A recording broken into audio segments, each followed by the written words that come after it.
Germany are యూరోప్లో jobs ఇంకా study related information mentorship కోసం మీరు మాతో 1-to-1 కన్సల్టేషన్ బుక్ చేసుకోవచ్చు. ఇంకా మీరు నన్ను ఇన్స్టాగ్రామ్లో కూడా ఫాలో అవ్వచ్చు. మీ క్వెరీస్ని ఇన్స్టాగ్రామ్లో డైరెక్ట్ మెసేజ్ చేయండి. ఈ లింక్స్ కింద డిస్క్రిప్షన్లో ఉన్నాయి, చెక్ చేయండి. Hello, welcome back to explore globe. ఈ వీడియోలో నేను బ్లాక్డ్ అకౌంట్ గురించి ఎక్స్ప్లెయిన్ చేస్తాను. నా ప్రీవియస్ వీడియో మీరు చూసుంటే నేను ఆల్రెడీ జర్మనీలో బ్లాక్డ్ అమౌంట్ అనేది ఇంక్రీజ్ అయ్యిందని వీడియో చేశాను. ఆ వీడియో చూడకపోతే నేను పైన ఐకార్డ్స్లో లింక్ ఇస్తాను, చెక్ చేయండి. ఈ వీడియోలో నేను జర్మన్ బ్లాక్డ్ అకౌంట్ అంటే ఏంటి, అది ఎలా ఓపెన్ చేయాలి, ప్రాసెస్ ఏంటి అని ఎక్స్ప్లెయిన్ చేస్తాను. సో వీడియోని ఎండ్ వరకు చూడండి. నా ప్రీవియస్ వీడియోలో చెప్పుకున్నట్టు బ్లాక్డ్ అకౌంట్ని జర్మన్లో స్పేర్ కాంటో అని అంటారు. ఈ బ్లాక్డ్ అకౌంట్ ఎవరైతే ఇంటర్నేషనల్ స్టూడెంట్స్ జర్మనీకి వద్దామనుకుంటున్నారో వాళ్ళు కంపల్సరీ ఈ బ్లాక్డ్ అకౌంట్ అనేది ఓపెన్ చేయాలి.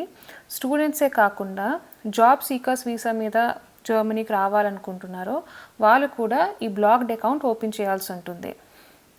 ఈ బ్లాక్డ్ అకౌంట్ పర్పస్ ఏంటంటే జర్మన్ గవర్నమెంట్ ఎవ్రీ ఇయర్ ఒక అమౌంట్ని డిసైడ్ చేస్తుంది. ఆ అమౌంట్ అనేది జర్మనీలో 1 ఇయర్ సర్వైవ్ అవ్వడానికి ఒక మినిమం అమౌంట్ అనేది డిసైడ్ చేస్తుంది. ఆ డిసైడ్ చేసిన అమౌంట్ మీరు మీ వీసా అప్లికేషన్ ప్రాసెస్ టైం అప్పుడు ఒక బ్లాక్డ్ అకౌంట్ క్రియేట్ చేసి ఆ అమౌంట్ని ఆ బ్లాక్డ్ అకౌంట్లో ట్రాన్స్ఫర్ చేయాలి. ఈ అమౌంట్ వన్స్ మీరు జర్మనీ వెళ్ళాక ఎవ్రీ మంత్ ఒక సర్టెన్ అమౌంట్ మీ లోకల్ బ్యాంక్ అకౌంట్లో ఆటోమేటికలీ డిపాజిట్ అవుతుంది. ఈ ప్రాసెస్ ఏంటి అనేది నేను నెక్స్ట్ స్లైడ్స్లో ఎక్స్ప్లెయిన్ చేస్తాను. ఫస్ట్ ఎవరైతే బ్లాక్డ్ అకౌంట్ ఓపెన్ చేయాలి, యూజువలీ ఎవరైతే యూరోపియన్ సిటిజన్స్ ఉంటారో లేకపోతే ఈఏ కంట్రీస్ సిటిజన్షిప్ ఉంటుందో వాళ్ళకి ఈ బ్లాక్డ్ అకౌంట్ అనేది అవసరం లేదు. జర్మనీలో స్టడీ చేయడానికి ఆ జాబ్ సీకర్ వీసా కోసం కూడా అవసరం లేదు. బట్ ఎవరైతే EU సిటిజన్స్ కాదో వాళ్ళకి ఎవరికైతే వీసా అండ్ రెసిడెన్స్ పర్మిట్ జర్మనీలో చదవడానికి అవసరం ఉంటుందో వాళ్ళకి ఈ బ్లాక్డ్ అకౌంట్ మ్యాండేటరీ ఉంటుంది, మీరు మీ ఫైనాన్షియల్ ఎక్స్పెన్సెస్ని చూపించుకోవడానికి. నెక్స్ట్, బ్లాక్డ్ అకౌంట్ ఎక్కడ ఓపెన్ చేయాలి? ఈ స్లైడ్ చూస్తే మీకు first 3 options Coracle, Expatrio and Fintiba. ఈ 3 ఆప్షన్స్ అనేవి మేజర్లీ స్టూడెంట్స్ ఎవరైతే బ్లాక్డ్ అకౌంట్ ఓపెన్ చేద్దాం అనుకుంటున్నారో ఈ ఫస్ట్ 3 ఆప్షన్స్ ప్రిఫర్ చేస్తారు. నెక్స్ట్ ఆప్షన్స్ కూడా మీరు యూజ్ చేయొచ్చు, Deutsche Bank and Commerzbank. But ఈ ఫస్ట్ 3 ఆప్షన్స్ ఎందుకు మోర్ ఇంపార్టెంటో నేను చెప్తాను. మనకి స్టూడెంట్ వీసా అప్లై చేసేటప్పుడు మనకి blocked account and health insurance 2 కావాలి. ఫస్ట్ 3 ఆప్షన్స్ ఈ కంపెనీస్ వాళ్ళకి కొన్ని హెల్త్ ఇన్సూరెన్స్ కంపెనీస్తో లింక్ అయి ఉంటాయి. అందువల్ల ఈ కొరాకిల్, ఎక్స్పాట్రియో అండ్ ఫింటిబా వీళ్ళు ప్రొవైడ్ చేసే ప్యాకేజెస్లో మీరు blocked account and health insurance కలిపి ఒకే ప్యాకేజ్ మీరు చూస్ చేసుకోవచ్చు. దీనివల్ల మీకున్న అడ్వాంటేజ్ ఏంటంటే మీరు బ్లాక్డ్ అకౌంట్ ఓపెన్ చేయొచ్చు అండ్ వీళ్ళు ప్రొవైడ్ చేసే హెల్త్ ఇన్సూరెన్స్ కూడా మీరు తీసుకోవడం వల్ల మీకు జర్మనీకి కావాల్సిన హెల్త్ ఇన్సూరెన్స్ కూడా మీకు యూజ్ అవుతుంది. అండ్ ఈ first 3 options most of the German embassies ఏవైతే ఉంటాయో ఇండియాలో ఈ ఫస్ట్ 3 ఆప్షన్స్ యొక్క blocked account and health insurance కూడా వాళ్ళు యాక్సెప్ట్ చేస్తారు. లాస్ట్ 2 ఆప్షన్స్ వచ్చి ఇవి జర్మనీలో ఉండే major banks, local banks, Deutsche Bank and Commerzbank. ఈ బ్యాంక్స్లో మీరు బ్లాక్డ్ అకౌంట్ ఓపెన్ చేయొచ్చు. బట్ హెల్త్ ఇన్సూరెన్స్ కోసం హెల్త్ ఇన్సూరెన్స్ మీరు సెపరేట్గా చూస్ చేసుకొని మీరు సెపరేట్గా అప్లై చేసుకొని ఓపెన్ చేసుకోవాలి. ఫస్ట్ 3 ఆప్షన్స్ ద్వారా మీరు వెళ్తే మీరు బ్లాక్డ్ అకౌంట్తో పాటు మీరు మీ డీటెయిల్స్ అన్నీ ఇస్తే వాళ్ళే హెల్త్ ఇన్సూరెన్స్ కూడా ఓపెన్ చేస్తారు. దీనివల్ల మీకు హెల్త్ ఇన్సూరెన్స్ ఓపెన్ చేయాల్సిన ప్రాసెస్ ఈజీ అవుతుంది. ఈ డాయిచే బ్యాంక్లో మీరు బ్లాక్డ్ అకౌంట్ ఓపెన్ చేయాలంటే డాయిచే బ్యాంక్ ఇండియాలో కూడా కొన్ని మేజర్ సిటీస్లో బ్రాంచెస్ ఉన్నాయి. సో మీరు అక్కడికి కూడా వెళ్ళి కాంటాక్ట్ అవ్వచ్చు బ్లాక్డ్ అకౌంట్ మీరు డాయిచే బ్యాంక్లో కూడా ఓపెన్ చేసుకోవచ్చు. ఇప్పుడు కాస్ట్. సో మీరు బ్లాక్డ్ అకౌంట్ ఇందాక చెప్పినట్టు మేజర్ను ఆప్షన్స్ కొరాకల్, ఫింటిబా, ఎక్స్పాట్రియోలో చెప్పుకున్నట్టు ఓపెన్ చేయాలంటే మీకు కొన్ని కాస్ట్ ఉంటాయి. సో కాస్ట్ ఏంటో మీరు ఈ స్లైడ్లో చూడొచ్చు. కొరాకల్లో మీరు బ్లాక్డ్ అకౌంట్ ఓపెన్ చేయాలంటే మీకు €99 ఫీజు పడుతుంది. అదే ఎక్స్పాట్రియోలో మీరు ఓపెన్ చేయాలంటే మీకు టోటల్గా €109 పడుతుంది. సో ఫస్ట్ €49 మీరు ఇనీషియల్ సెటప్ చేసుకోవడానికి బ్యాంక్ అకౌంట్ అండ్ 12 మంత్స్కి గాను ఎవ్రీ మంత్ €5 చొప్పున మీకు టోటలీ €109 అవుతుంది. అదే మీరు ఫింటిబాలో బ్లాక్డ్ అకౌంట్ ఓపెన్ చేయాలంటే ఇనీషియల్ సెటప్కి €90 అండ్ తర్వాత మంత్లీ ఛార్జ్ €4.9 పడుతుంది. సో ఇవి బ్లాక్డ్ అకౌంట్కి ఉండే మేజర్ కాస్ట్. అండ్ మీకు క్వశ్చన్ రావచ్చు, ఈ బ్లాక్డ్ అకౌంట్ మీకు హెల్త్ ఇన్సూరెన్స్ ప్రొవైడ్ చేస్తుంది అండ్ ఈ హెల్త్ ఇన్సూరెన్స్ యాక్సెప్టెడా జర్మనీలో అని. బేసికలీ ఈ 3 కంపెనీస్ లింకప్ అయిన health insurance providers one of the top major providers అయి ఉంటారు జర్మనీలో. జర్మనీలో మీకు తెలుసుంటే 2 టైప్స్ ఆఫ్ హెల్త్ ఇన్సూరెన్స్ ఉంటుంది, public and private insurance. And ఈ 3 ప్రొవైడర్స్ మోస్ట్లీ మీకు పబ్లిక్ ఇన్సూరెన్స్ తోటి ప్రొవైడ్ చేస్తారు. So public insurance one of the major insurance జర్మనీలో. సో మీకు పాపులర్ ఇన్సూరెన్స్ ప్రొవైడర్స్ తోటి వీళ్ళు మీకు హెల్త్ ఇన్సూరెన్స్ ప్రొవైడ్ చేస్తారు. నెక్స్ట్ బ్లాక్డ్ అకౌంట్ ఎలా ఓపెన్ చేయాలి?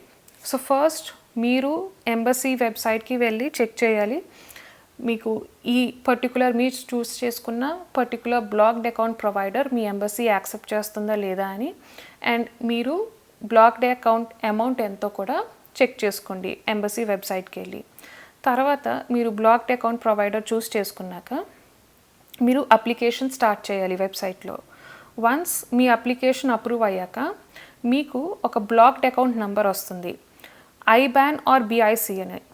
ఐబ్యాన్ అంటే మీ బ్లాక్డ్ అకౌంట్ నంబర్, బిఐసి అంటే మనకి ఇండియాలో ఐఎఫ్ఎస్సి కోడ్ ఎలా ఉంటుందో ఆ నంబర్ అనమాట. సో వన్స్ మీ అప్లికేషన్ అప్రూవ్ అయ్యి మీకు బ్లాక్డ్ అకౌంట్ నంబర్ వచ్చాక మీరు మీ ఫండ్స్ని బ్లాక్డ్ అకౌంట్లోకి ట్రాన్స్ఫర్ చేయొచ్చు. వన్స్ మీరు అకౌంట్లోకి మీ ఫండ్స్ ట్రాన్స్ఫర్ చేశాక మీకు కన్ఫర్మేషన్ వస్తుంది. ఈ కన్ఫర్మేషన్ మీరు మీ వీసా ప్రాసెసింగ్కి తీసుకెళ్ళాలి. బ్లాక్డ్ అకౌంట్ ఓపెన్ చేయకుండా ఇంకేమైనా ఆల్టర్నేటివ్స్ ఉన్నాయా అంటే మీకున్న ఎడ్యుకేషన్ క్వాలిఫికేషన్ తోటి మీరు జర్మనీకి కావాల్సిన ఒక స్కాలర్షిప్ సెక్యూర్ చేయగలిగితే మీరు ఆ స్కాలర్షిప్ని మీ వీసా ప్రాసెసింగ్కి తీసుకెళ్ళి చూపించవచ్చు. ఇన్ దాట్ కేస్ మీకు బ్లాక్డ్ అకౌంట్ ఓపెన్ చేయాల్సిన అవసరం లేదు. సెకండ్ ఆప్షన్ ఏంటంటే లెటర్ ఆఫ్ ఆబ్లిగేషన్.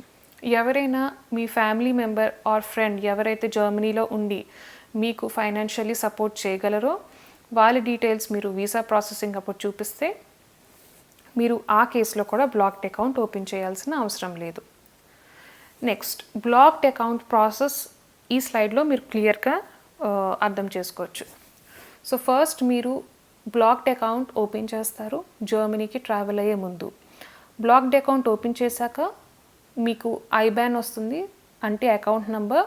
ఆ అకౌంట్లోకి మీరు మీ దగ్గర ఉన్న ఫండ్స్ ట్రాన్స్ఫర్ చేస్తారు, ఎంబసీ డిసైడ్ చేసిన అమౌంట్. తర్వాత మీరు మీ వీసా ఇంటర్వ్యూ అటెండ్ అవుతారు అండ్ ఈ ఫండ్స్ ట్రాన్స్ఫర్ చేసిన కన్ఫర్మేషన్ని మీ వీసా ఇంటర్వ్యూలో చూపిస్తారు. వన్స్ మీకు వీసా అప్రూవ్ అయ్యి ఫ్లైట్ టికెట్స్ బుక్ చేసుకున్నాక మీరు జర్మనీకి ట్రావెల్ చేస్తారు. మీరు జర్మనీలో ల్యాండ్ అయ్యాక నెక్స్ట్ చేయాల్సిన పని రెసిడెన్స్ పర్మిట్ అప్లై చేసుకోవాలి and local bank account open చేయాలి జర్మనీలో. ఈ లోకల్ బ్యాంక్ అకౌంట్ ఓపెన్ చేశాక ఈ లోకల్ బ్యాంక్ అకౌంట్ డీటెయిల్స్ ఏ బ్లాక్డ్ అకౌంట్ ప్రొవైడర్తో అయితే మీరు అకౌంట్ ఓపెన్ చేశారో ఆ వెబ్సైట్కి వెళ్ళి ఈ లోకల్ బ్యాంక్ అకౌంట్ డీటెయిల్స్ అనేది మీ బ్లాక్డ్ అకౌంట్ ప్రొవైడర్కి ప్రొవైడ్ చేయాలి. అప్పుడు మీ బ్లాక్డ్ అకౌంట్ యాక్టివేట్ అవుతుంది. వన్స్ మీ బ్లాక్డ్ అకౌంట్ యాక్టివేట్ అయ్యాక మీరు ఏదైతే లోకల్ బ్యాంక్ అకౌంట్ డీటెయిల్స్ ఇచ్చారో మీ బ్లాక్డ్ అకౌంట్ ప్రొవైడర్కి ఎవ్రీ మంత్ ఇందాక మనం చెప్పుకున్నట్టు మంత్లీ ఒక certain amount every month 1 year వరకు మీ లోకల్ బ్యాంక్ అకౌంట్లో ట్రాన్స్ఫర్ అవుతాయి. ఈ ఫండ్స్ అనేవి ఎవ్రీ మంత్ మీ లోకల్ బ్యాంక్ అకౌంట్లో ఏదైతే ఇన్ఫర్మేషన్ ప్రొవైడ్ చేశారో ఈ అకౌంట్లో మీ ఫండ్స్ అనేవి డిపాజిట్ అవుతాయి. ఈ డిపాజిట్ అనేది 1 ఇయర్ వరకు కంటిన్యూస్గా జరుగుతుంది, అంటే 12 months. సో ఈ ఫండ్స్ ద్వారా మీరు ఇనీషియల్ డేస్ ఇన్ జర్మనీలో ఫైనాన్షియల్గా సస్టైన్ అవ్వగలరు. సో ఈ టైంలో మీరు మీ పార్ట్ టైం జాబ్స్ ఆర్ ఇంకేదైనా జాబ్ సర్చ్, ఇంటర్న్షిప్ ఇవన్నీ సర్చ్ చేసుకోవచ్చు. సో ఈ వీడియో మీకు హెల్ప్ఫుల్ ఉంటుంది అనుకుంటున్నాను. మీకు ఇన్ కేస్ ఈ ప్రాసెస్ మీద ఏమైనా డౌట్స్ ఉంటే మీరు కింద కమెంట్ సెక్షన్లో కమెంట్ చేయండి, రిప్లై ఇస్తాను. హోప్ ఈ వీడియో మీకు నచ్చింది అనుకుంటున్నా. జర్మనీ గురించి ఇంకా ఇన్ఫర్మేటివ్ వీడియోస్ కావాలనుకుంటే ప్లీజ్ ఛానల్ని సబ్స్క్రైబ్ చేయండి, వీడియోని లైక్ చేయండి అండ్ కింద మీకు వేరీస్ని కమెంట్ బాక్స్లో కమెంట్ చేయండి. See you another video. Bye.